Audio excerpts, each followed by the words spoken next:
Ranani ko'rgan har bir kishi uni oddiy, sokin va oilasida tinch yashaydigan qiz deb o'ylaydi. Ammo bu epizod shuni ko'rsatadiki, uning atrofida dahshatli va puxta o'ylangan fitna to'qilmoqda. Tasavvur qiling. Siz o'z uyingizda o'zingizni xavfsiz his qilasiz, lekin aslida uyingiz qamoqxonaga aylanmoqda va uning kaliti allaqachon begona odam qo'lida. Maryam.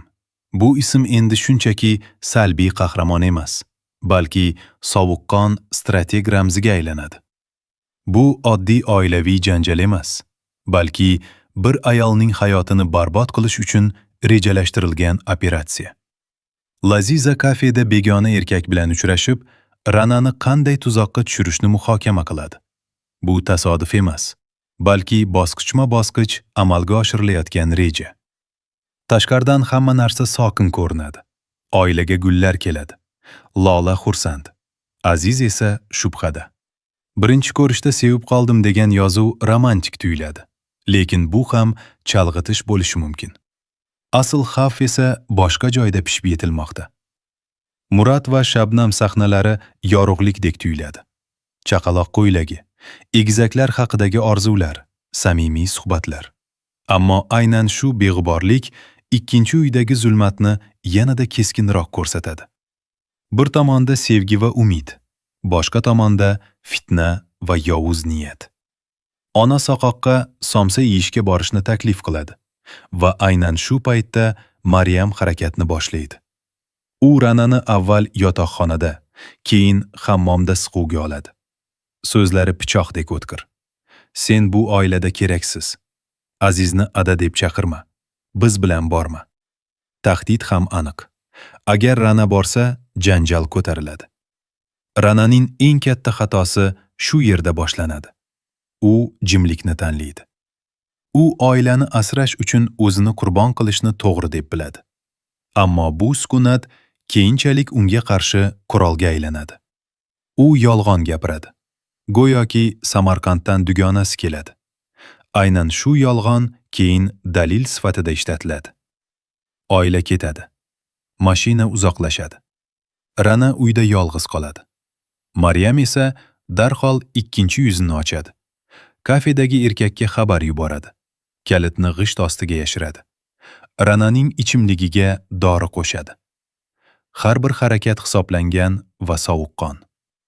Hammomda uzilmay oqayotgan suv bu oddiy detal emas, balki ramz. Bu Rananing obro'si va hayoti oqib ketayotganining belgisi.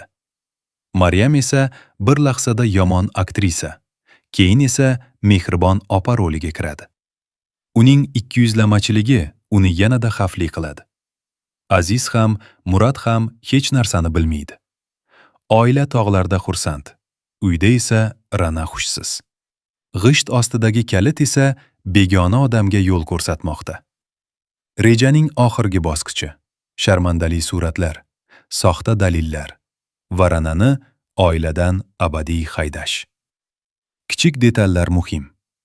Chaqaloq ko'ylagi beg'uborlik ramzi bo'lsa, boshqa uyda begunohlik yo'q qilinmoqda. Lazizaning Turkiya va lentil sho'rvasi haqidagi gaplari ham bejiz emas. Bu o'zini madaniyatli ko'rsatish va Ranani pastroq ko'rsatish usuli. Maryam va Laziza shunchaki yomon emas, ular strateg. Ular erkaklar ketishini kutadi. Ular hech qachon Aziz yoki Murat oldida hujum qilmaydi.